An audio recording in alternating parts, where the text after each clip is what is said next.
What's happening, guys? Larry Alabama back again from the Gym Rat Pack with another video. And this video is going to be about Anthony Joshua versus Ngannou. Francis Ngannou has been officially announced. Yeah, so this was announced, I think, about 3 days ago.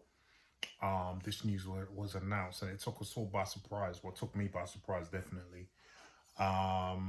Yeah, what an interesting fight. So this fight has been set for Saudi Arabia, obviously, for March 8th, I believe. You guys can correct me if I'm wrong, but I think it's March 8th. So yeah, what an interesting fight. What an interesting fight. For me, this is an even more interesting fight than the Tyson and Ngannou fight, because we have a fair idea of what Ngannou brings to the table, which is a lot more than we thought he did. So how would that fare against Anthony Joshua?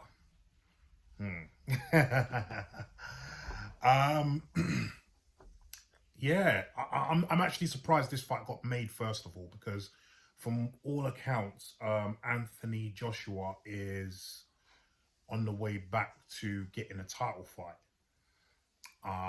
That's what his whole rebuilding process was all about, you know, getting back into a title fight. So let me just adjust this a little bit. Yeah, so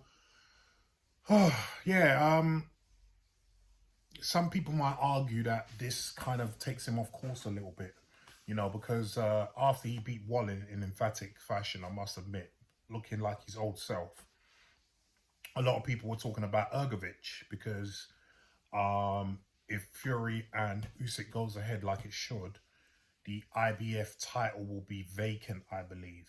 So there was a chance that Ergovic and Anthony Joshua, who I think 1 and 2 or 2 and 3, I'm not sure, in the IBF rankings, would fight for the title, or at least fight an eliminator for the title at the very least.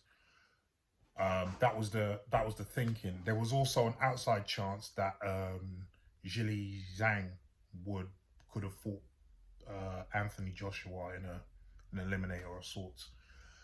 More on Zhang in another video about who he's fighting, but that hasn't come to fruition. Those are two fights, especially the Zhang fight, that I would have really liked to have seen. But this, I ain't gonna lie, this fight does tickle me. The Ngannou fight does tickle me. And it's an intriguing fight, I have to say.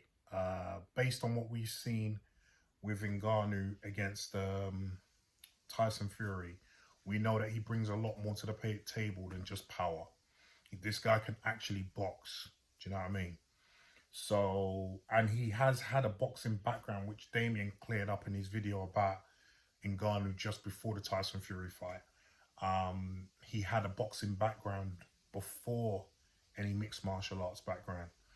He started off as a boxer, but due to certain circumstances, he ended up going the kickboxing and then mixed martial arts route. So yeah, it's he's a lot better at boxing than we all thought, even before he fought Tyson Fury. And obviously he'd been coached by Mike Tyson, and I think amongst others, very well to cope with what Tyson would have brought to the table. A lot of people are talking about how Tyson didn't look good in that fight because he didn't train for that fight, but from all accounts in the Tyson camp, he did train for that fight. So either he trained hard but just took him lightly, which is a possibility, or Ngannou is just that good, which is also a possibility, because he, again, like I said, he surprised us with his counter punching. I mean, he dropped him with a counter left hook.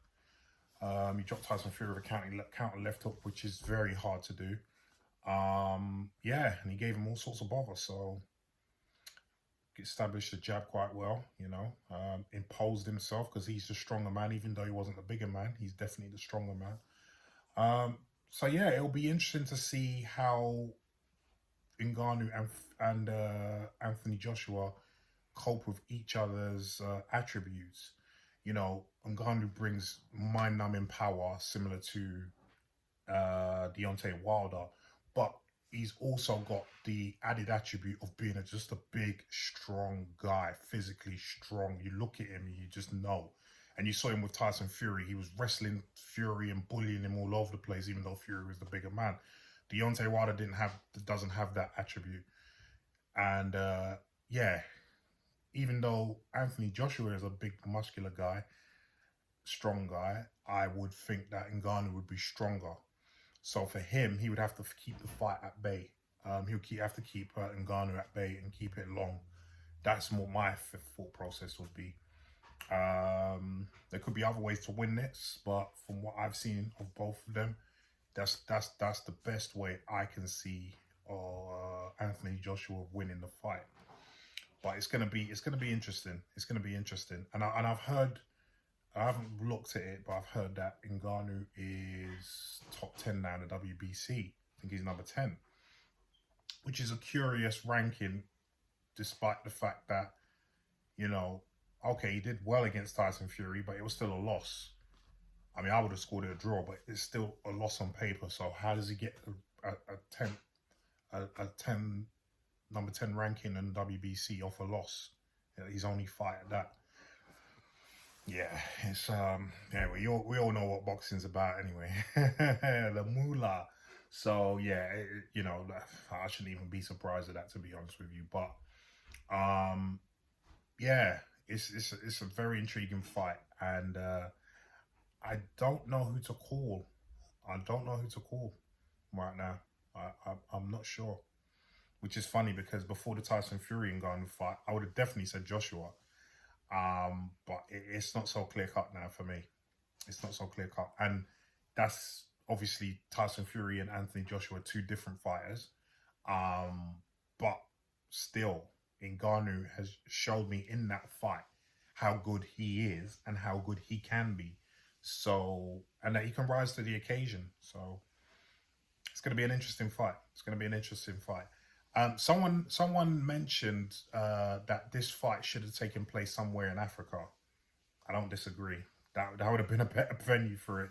You know, to one of African origin, even though he was born in the UK. Yeah, that would have been a good setting for it. Rumble in the Jungle too. But obviously the Saudis have the money. They're the ones that are backing this fight. Yeah, so they you know, obviously it's going to take place in Saudi. So yeah, guys, I'm perplexed as who's to pick, but I think probably down the line, as we get nearer to the fight, I will be picking someone. But guys, what do you think about this fight? I mean, I personally, being real with you guys, it kind of messes up the heavyweight division, because this is not a fight against someone who is established in the heavyweight division. And Ngannou's only had one fight, and we've got somewhat of a pecking order to go, you know, with Ergovic, with Frank Sanchez, with Zhili Zhang. You know, Wilder's been taken out of the equation for a bit now. We've got Joseph Parker back in the mix now off that win with Wilder. Yeah, it's, you know, so this fight is kind of like a little segue, you know. But let's see, man. I mean, it's an interesting fight nonetheless. You know, it's not like it's a fight that no one will be interested in. People will be interested in this fight. That's without a doubt. So, guys, let me know what you think about this fight. Do you think this fight should take place? Do you think this fight is better than Anthony Joshua fighting Ergovic? And who do you pick to win? Leave some comments down below, please, yeah? Peace.